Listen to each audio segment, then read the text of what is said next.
Alright, LS Vlog. Okay, reaction video tayo mga kaibigan. Dito sa nagtitrending ngayon na itong pagkatao ni Bambam Mayor Alice Guo, kinwestiyon na possible na Chinese daw or Chikwa itong mayor.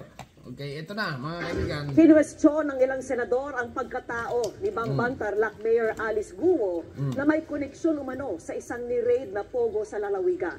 Lumalabas sa investigasyon na walang record of birth sa ospital si Guo at wala rin mga dokumentong nag-aral siya. Nakatutok si Ma'am Gonzales. Naku, walang dokumento. Confirm yan ito mga kaibigan. Confirm na Chinese nga ito. Ulitin natin ha. Kinwestiyon ng ilang senador ang pagkatao ni Bambang Tarlac Mayor Alice Guo na may koneksyon umano sa isang ni-raid na pogo sa lalawigan. Lumalabas sa investigasyon na walang record of birth sa ospital si Guo at wala rin mga dokumentong nag-aral siya. Nakatutok si Ma'am Gonzales. Hindi pure Pinoy. Ganon. Okay. She lied. There were several questions where she lied. She lied. Yung pinaka-stark and shocking example ay yung dininay niya na may connection siya sa Hongsheng. Nandun na nga sa mga dokumento ng municipal government na siya ngayon ang pinuno. Kung nagsinungaling siya sa isang napaka-obvious na bagay, wow! Kaduda-duda para sa chairperson ng Senate Committee on Women and Children ang pagkatao ni Bamban Mayor Alice Guo. Chinese nga ito. Tingin ko lang ha. Pagkatao ni Bambam Mayor Alice Guo, question. Okay? Chikwa ito. Sa pagdinig kahapon, lumabas na walang hospital record of birth si Guo. Nako, ay ganon. Walang hospital. Kasi bagay, nung araw pa naman mga kaibigan, sa bahay lang inaanak. Okay. Lusot sa doon. Ang kanyang certificate of live birth. Pero, hindi alam niya kung nasaan. Nirehistro noong 17 taong gulang na siya. Ay ganon. Base sa birth certificate. 17 years old. Magulang na.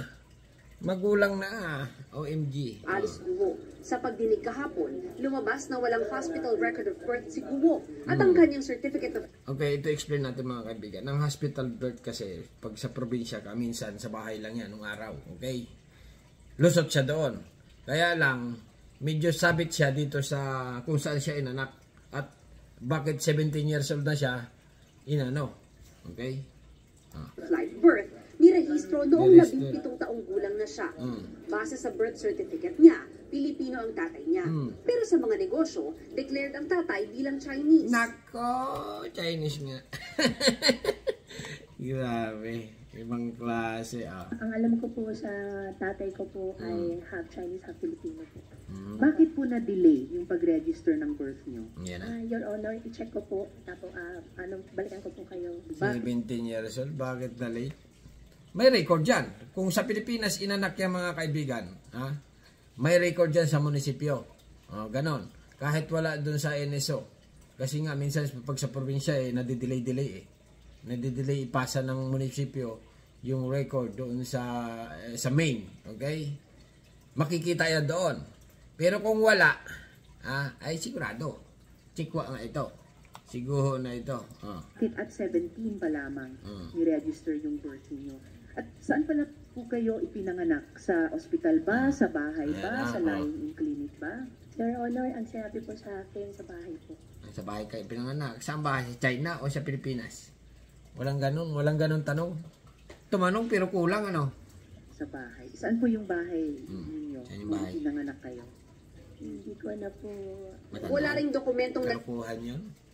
Ito kalukuhan ito mga kaibigan. Yung alam mo, pag pinanganak ka, hindi mo alam kung saan. Siyempre, hanggang ilang taong ka nang lumaki.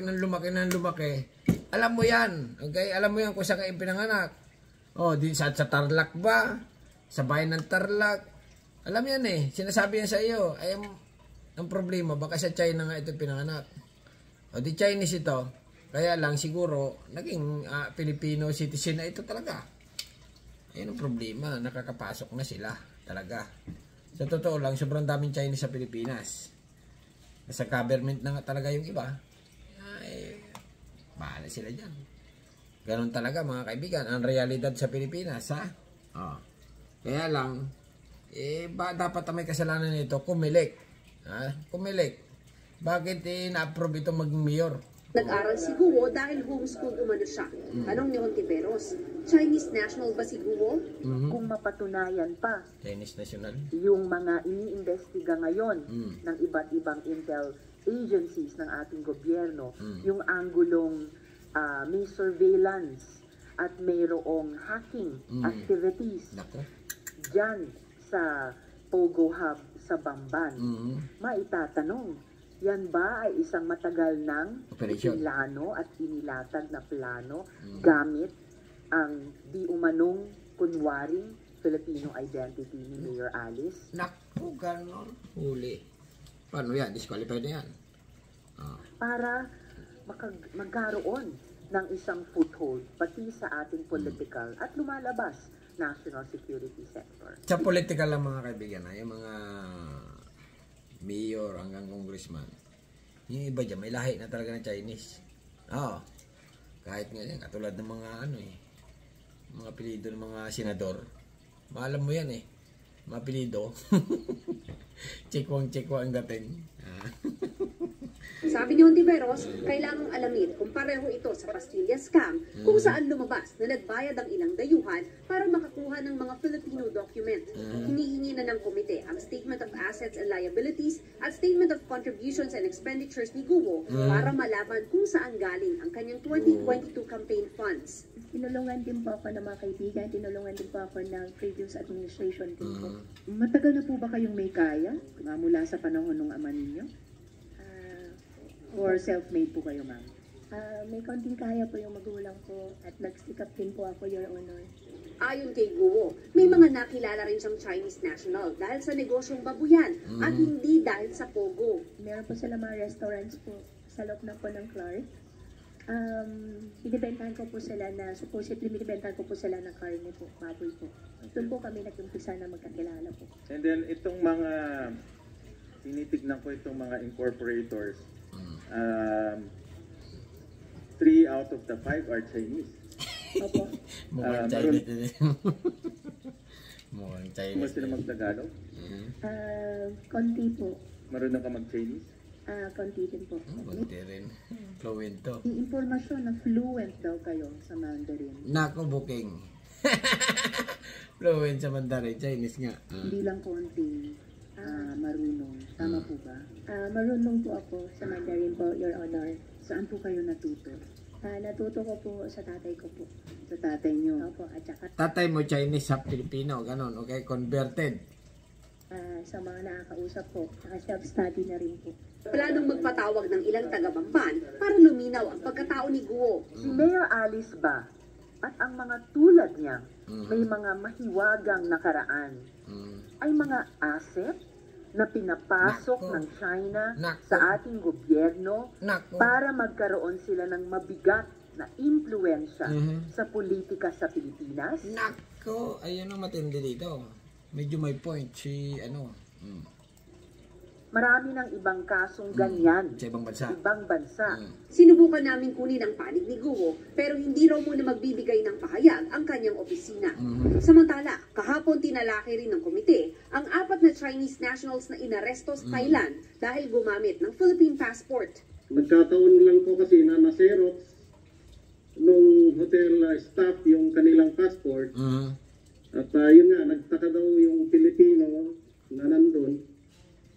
So kinausap nila ang Pilipino, which is hindi naman makasagot ng Pilipino. Ng inspeksyonin. Nako, ganon. Nagpakilalang Pinoy, may ano pa.